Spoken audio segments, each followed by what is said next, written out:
에서 42절 말씀입니다. 신약 16절입니다. 신약 16절입니다. 너희를 영접하는 자는 나를 영접하는 것이요 나를 영접하는 자는 나를 보내신 이를 영접하는 것입니다. 선지자의 이름으로 선지자를 영접하는 자는 선지자의 상을 받을 것이요 의인의 이름으로 의인을 영접하는 자는 의인의 상을 받을 것이요 또 누구든지 제자의 이름으로 이 작은 자 중 하나에게 냉수 한 그릇이라도 주는 자는 내가 진실로 너에게 이르노니 그 사람이 결단하고 상을 잃지 아니하리라 하십니다. 네. 말씀의 제목은 축복의 원리입니다. 성경 본문 내용과 좀 다르다고 생각하지만 말씀의 제목을 무엇으로 할까라고 하다가 이 말씀이 좋겠다, 이 제목이 좋겠다 해서 축복의 원리로 정했습니다. 악어가 우글거리는 호숫가에 이제 사람들이 있었는데 그 사람 중에 한 사람이 그 호숫가에 빠지게 되었습니다. 사람들이 어쩔 줄 모르고 있는데 갑자기 풍덩하는 소리가 들리더니 어떤 사람이 막 순살까지 수영을 해서 가더니 그 사람을 이제 건져내게 된 거예요. 사람들이 그 모습을 보고 이제 참 용감한 사람이다. 그 악어가 드실거리는 그 호숫가에 사람이 빠졌다고 친히 들어가서 그 사람을 끌어왔으니까 얼마나 대단합니까? 그래서 당신 참 용감하다고 사람들이 막 박수를 쳐주었습니다. 그랬더니 이 사람이 그렇게 박수치면서 칭찬하는 사람들 틈에서 막 화를 내는 거예요. 화를 내면서 이렇게 말을 합니다. 아니 도대체 누가 날 밀었어? 이해 안 되시죠? 도대체 누가 날 밀었어? 그런 얘기죠. 지금껏 우리가 살아오면서 우리가 원하는 일만 하면서 사신 분은 아무도 없을 거예요. 떠밀려서 어쩔 수 없이 원하지 않은 일을 하는 경우도 있습니다. 그런데 그렇게 시작했던 일들이 도리어 사람들에게 칭찬이 되고 또 하나님의 상급을 받는 일로 이어질 때가 있습니다. 이럴 때 과연 어떤 생각이 들까? 떠밀려서 억지로 했는데 하나님께서 상급을 주시는 거예요. 그랬을 때 어떤 생각이 들까? 첫 번째는 참 잘했다. 그리고 또 한편으로는 내가 억지로 했지만 조금 위로가 된다. 이제 그런 생각을 할 수도 있었을 겁니다. 근데 만약에 떠밀려서 해도 이 정도의 상을 주신다라고 한다면 그러면 자원에서 우리가 그 일을 감당했을 때에 하나님께서 과연 어떤 상을 주실까 우리가 기대해봐도 좋을 것 같습니다. 하나님은 우리가 행한 모든 일들을 보고 계신 분이죠. 여러분들이 행한 그 모든 일들 교회 와서 기도하는 기도의 모습도 보고 계시고 여러분의 눈물도 보시고 직장이나 사회생활 속에서 했던 그 모든 것들을 다 보고 계십니다. 그리고 그것에 합당한 보상을 해주시는 분이 하나님이십니다. 그래서 히브리 기자는 히브리서 11장 6절에서 이렇게 말하고 있습니다. 믿음이 없이는 하나님을 기쁘시게 하지 못하나니 하나님께 나아가는 자는 반드시 그가 계신 것과 또한 그가 자기를 찾는 자들에게 상 주시는 분임을 믿어야 할지니라. 히브리 기자는 하나님을 기쁘시게 하려면 믿음이 있어야 된다고 합니다. 어떤 믿음인가 하면 하나님이 계신 것을 믿는 믿음. 또 한 가지는 하나님을 찾는 사람들에게 하나님께서 상을 주시는 분임을 믿는 믿음. 이 믿음이 있어야 하나님을 기쁘시게 할 수 있다는 거죠. 하나님은 나에게 상을 주시는 분이야. 이 믿음이요. 자, 성경에 보면 상에 대한 약속의 말씀이 많이 나왔습니다. 특별히 고린도전서 3장 8절에 보니까 심는 이와 물 주는 이는 한 가지나 각각 자기가 일한 대로 자기의 상을 받으리라 하셨고 계시록 22장 12절 말씀 가운데도 보면 보라 내가 속히 오리니 내가 줄 상이 내게 있어 각 사람에게 그가 행한 대로 갚아주리라 라고 말씀하셨습니다. 하나님께서 일을 한 대로 상을 주시고 하나님께서 행한 대로 갚아주시겠다라고 약속하시죠.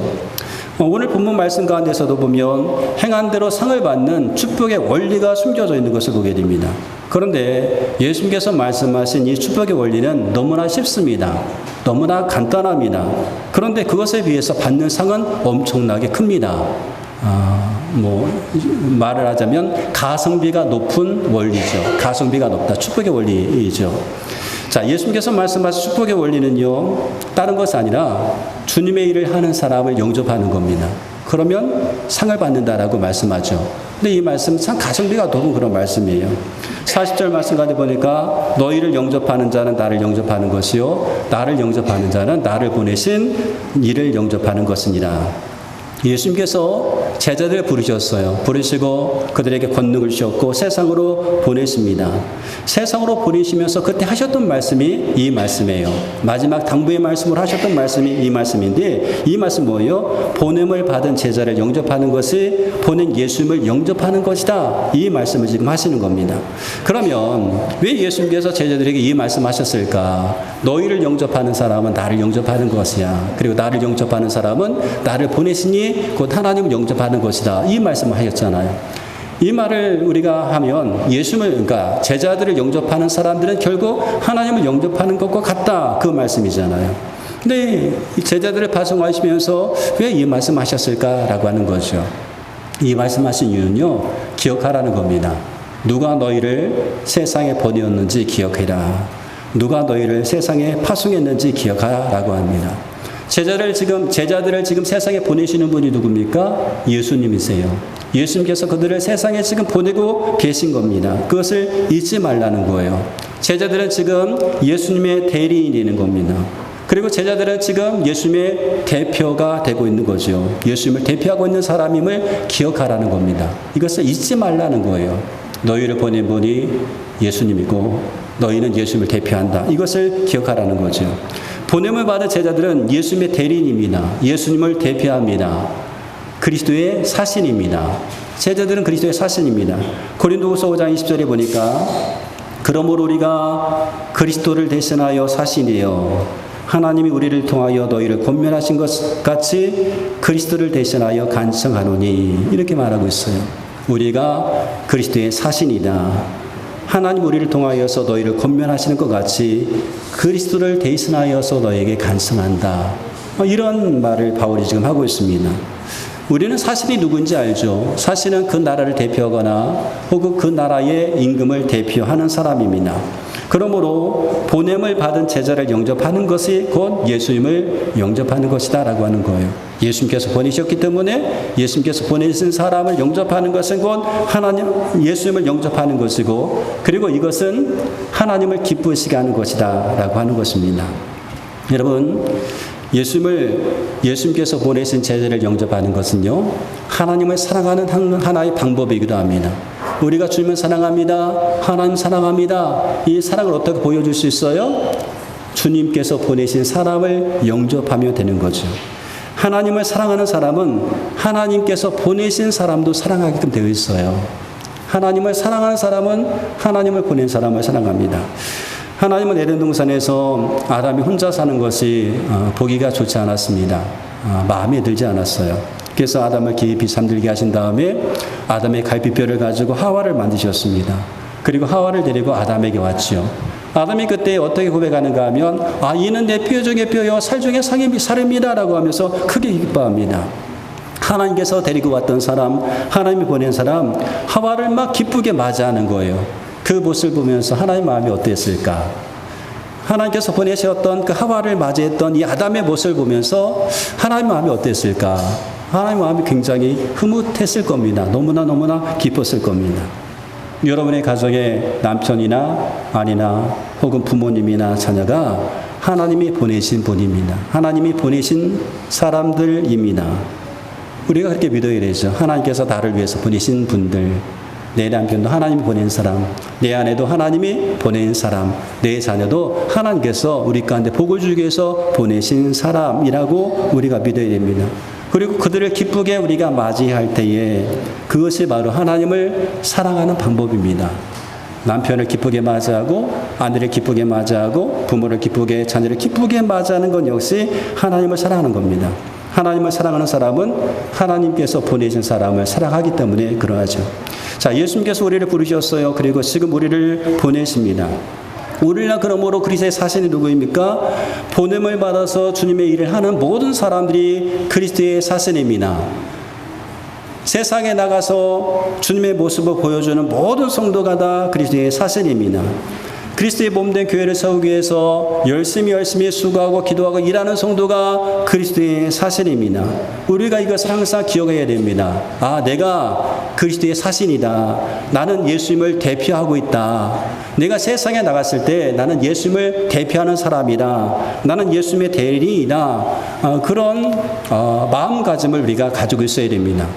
그래야만 세상에 나가서 그에 걸맞는 삶을 살아갈 수가 있습니다. 예수님께서 굳이 내가 너희를 보낼 때 너희를 영접하는 것이 곧 나를 영접하는 것이다 라고 말씀하신 이유가 뭡니까? 이것을 기억하라는 거예요. 너희를 보낸 분이 누구인지 기억하라 라고 하는 겁니다. 그것을 기억해야 그것에 걸맞는 삶을 살 수가 있기 때문에 그러합니다. 여러분, 우리는 보냄을 받은 그리스도의 사신입니다. 보냄을 받은 제자들입니다. 우리가 다 그렇습니다. 우리가 지금 주님을 위해서 무엇인가 하고 있다고 한다면 우리는 다 그리스도의 사신입니다. 그러므로 우리가 서로 영접하는 것은 예수님을 영접하는 것입니다. 제가 여러분을 영접하는 것은 예수님을 영접하는 것과 같고, 여러분이 저를 영접하는 것도 예수님을 영접하는 것과 같습니다. 예수님을 영접하는 그 일은 상을 받기에 충분한 조건이 된다라고 하는 거죠.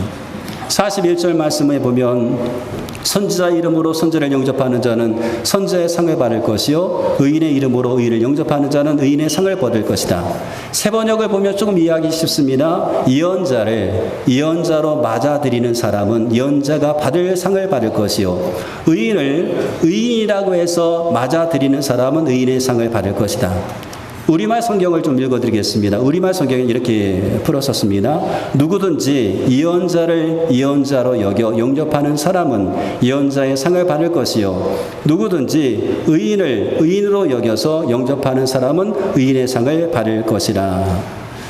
선지자 혹은 예언자는 하나님의 말씀을 증거하는 사람이라고 할 수가 있고요. 그리고 하나님의 말씀대로 사는 사람이라고 할 수가 있습니다. 지금으로 말하면 목회자, 선교사, 평신도 사역자라고 할 수가 있겠죠.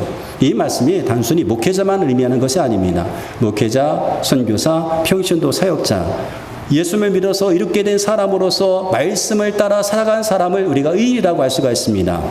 그런데 이와 같은 사람들을 영접하는 것, 그분이 선지자이기 때문에, 그분이 의인이기 때문에, 지금으로 말하면 그분이 목회자이기 때문에, 그분이 평신도 사역자이기 때문에, 그분이 선교사님이기 때문에, 그 이름은 그것이기 때문에 그분을 목회자로 여기고 선교사로 여기고 평신도 사역자로 여겨서 영접하는 그 사람은 그분은 상을 받는다라고 하는 겁니다. 목회자가 받는 상을 받고 선교사가 받는 그 상을 받고 그리고 평신도 사역자가 받는 그 상을 받는다, 그 말씀이지요. 그렇다면 이 사람들을 영접하는 이유가 무엇입니까? 어떤 이유로 영접합니까? 다른 이유가 없는 거예요. 선지자이기 때문에 영접하는 것이고 의인이기 때문에 의인으로 여겨서 영접하는 것입니다. 그러면 그 선지자가 받는 것과 같은 상을 받게 된다라고 지금 말씀하고 있습니다. 그러면 그 상은 무엇일까? 도대체 선지자상, 의인의 상이 무엇일까 하는 거죠. 예수님은 본문에서 선지자상이 무엇인지, 의인의 상이 무엇인지 구체적으로 말씀하지 않았습니다. 말씀하지 않았어요. 그런데 우리는 구약 성경을 통해서 힌트를 찾아볼 수가 있습니다. 이스라엘 나라에 3년 6개월 동안 가뭄이 있었을 때에 사르밧 여인이 엘리야를 영접하게 됩니다. 그 결과 어떻게 됐는가 하면 그 기근이 끝날 때까지 밀가루와 기름이 떨어지지 않게 되었습니다. 그 사르밧 여인과 그의 아들도 살게 되었고 엘리야도 살게 되었습니다. 엘리야의 제자 엘리사가 이제 순회 사역을 하고 있었을 때였습니다. 수넴에 사는 한 여인이 엘리사를 위해서 친히 다락방 하나를 내주게 됩니다. 쉴 곳을 마련해 주게 되죠. 그때 엘리사는 너무나 고마워서 그 가정에 무엇을 해줄까 고민하고 있었어요. 그리고 그 가정에 꼭 필요한 것을 이제 축복해 줍니다. 이 수넴 여인에게는 아이가 없었습니다. 수태하지 못하고 있었는데, 그런데 엘리사가 축복하자 수태하지 못했던 여인이 아들을 낳게 되게 됩니다. 자, 하나님을 보낸 사람을 영접하는 것, 하나님께서 보내신 사람을 영접하는 것은 상을 받는 일입니다. 그 상은 하나님께서 주시는 것인데 분명히 그 상은 우리 가운데 가장 좋은 것일 것입니다. 우리 가장 좋은 것으로 우리에게 상을 주시죠. 그리고 42절에서 예수님께서 결론적으로 이제 말씀하시는 거예요. 또 누구든지 제자 이름으로 이 작은 자 중 하나에게 냉수 한 그릇이라도 주는 자는 내가 진실로 너에게 이르노니 그 사람이 결단코 상을 잃지 아니하리라. 우리말 성경을 읽어드리겠습니다. 내가 진실로 너에게 말한다. 누구든지 내 제자라는 이유로 이 작은 사람들 중 하나에게 냉수 한 그릇이라도 주는 사람은 반드시 그 상을 놓치지 않을 것이라. 여기서 말하는 작은 자는 예수님의 12제자를 비롯해서 예수님의 모든 제자를 가리킵니다. 그들이 제자라는 이유 때문에 그들에게 냉수 한 그릇이라도 대접하는 사람은 상을 잃어버리지 않는다라고 말씀하시죠. 그들을 작은 자라고 표현했던 것은요, 그들이 사회적으로 지위가 높은 사람이 아니었고 그 지위가 낮았기 때문에 그러합니다. 근데 사회적으로 그렇게 지위가 높지 않았음에도 불구하고 그 사람이 제자라는 이유 때문에 제자라는 이유로 대접을 하게 되면 상을 잃어버리지 않는다는 거죠. 냉수 한 그릇처럼 아주 작은 섬김이라도 하나님은 기억하시고 그에 걸맞는 상을 주시겠다라고 말씀합니다. 와브라 전도대가 지금 1년이 되었습니다. 여름철 아파트 베란다에서 집사님이 놀이터를 쭉 보고 계셨어요. 근데 그 놀이터에서 아이들이 이제 놀고 있는 그 모습이 보였습니다. 그 모습 보시고 집사님 마음에 저 아이들에게 아이스크림을 좀 갖다 주었으면 좋겠다. 그 마음이 이제 생기게 되었습니다. 그것이 계기가 되어서 이제 와브라 전도대가 시작되게 되었습니다. 놀이터에서 시작된 이 전도가 덕산시장, 그리고 아파트 정문, 내포 상가에 있는 중심가, 그리고 내포 농협으로 이 범위를 점점 넓혀가게 되었습니다.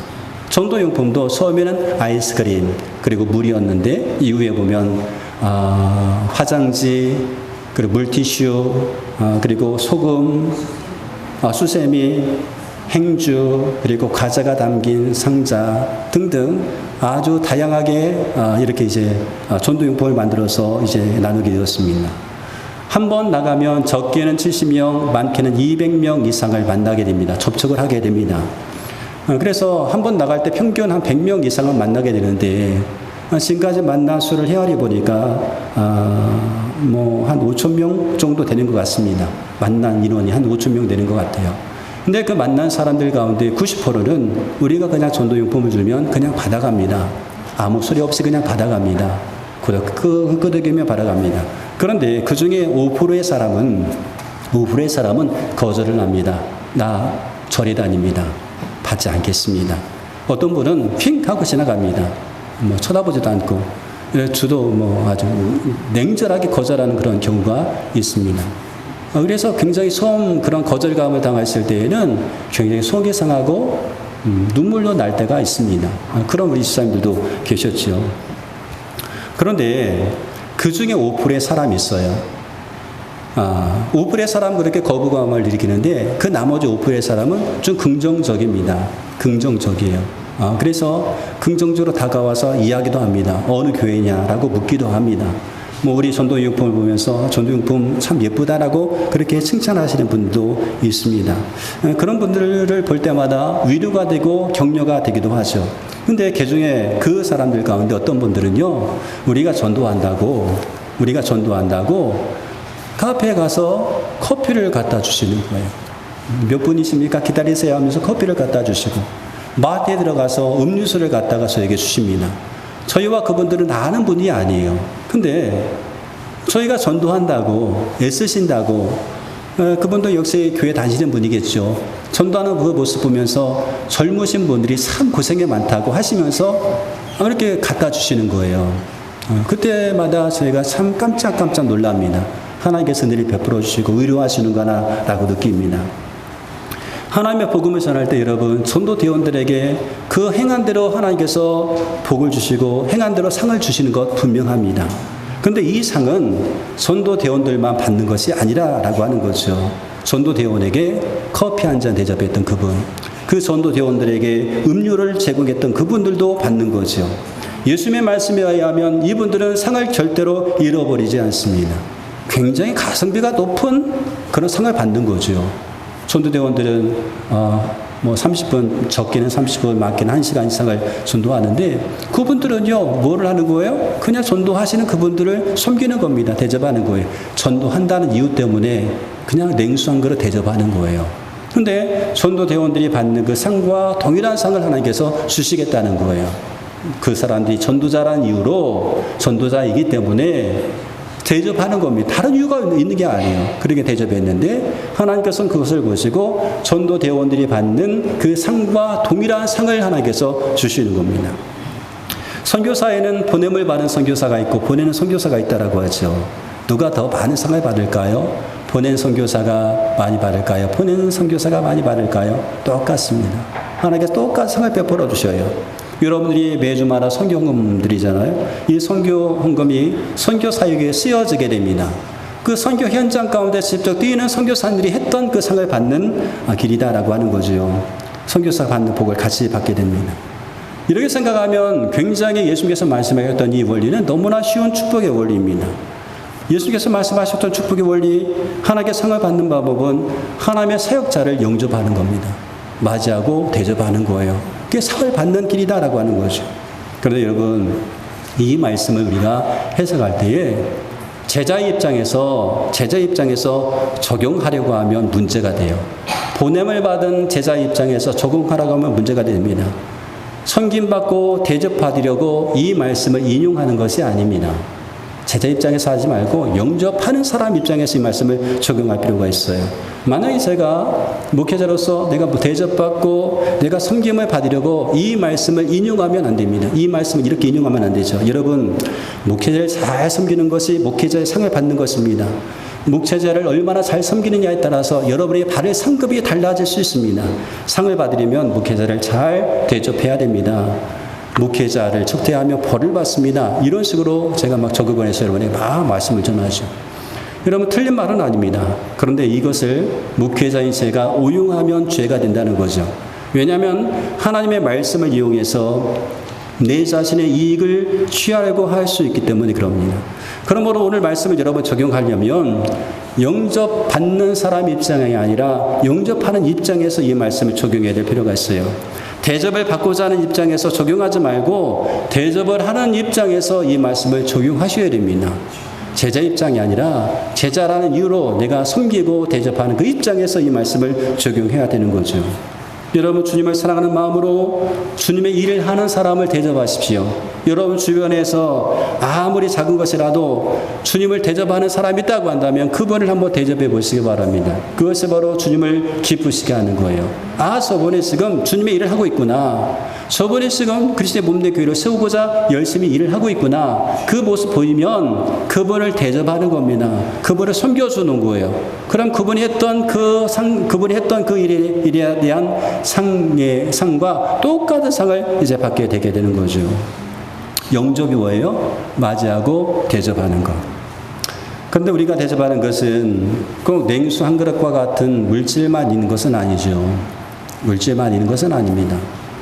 우리가 대접을 잘 하려면, 영접하고 맞이하고 잘 대접하려면 무엇을 잘해야 되는가 하면 말을 잘해야 돼요.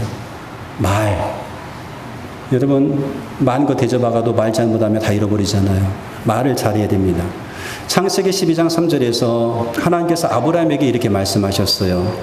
너를 축복하는 자에게는 내가 복을 내리고 너를 저주하는 자에게는 내가 저주하리니 땅의 모든 족속이 너로 말미암아 복을 얻을 것이다.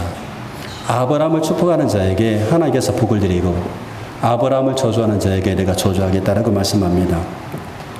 우리가 복을 받기 위해서는요, 아브라함을 축복하면 됩니다. 이 시대에 아브라함을 축복하면 됩니다. 근데 문제는 이 시대의 아브라함이 누구인지 알지 못한다는 거죠. 누가 아브라함인지 모르기 때문에 여러분 주변에서 예수님께 보냄을 받은 그런 제자들이 있다고 한다면 그분을 아브라함이라고 생각하고 축복하면 됩니다. 누가 아브라함인지 몰라요.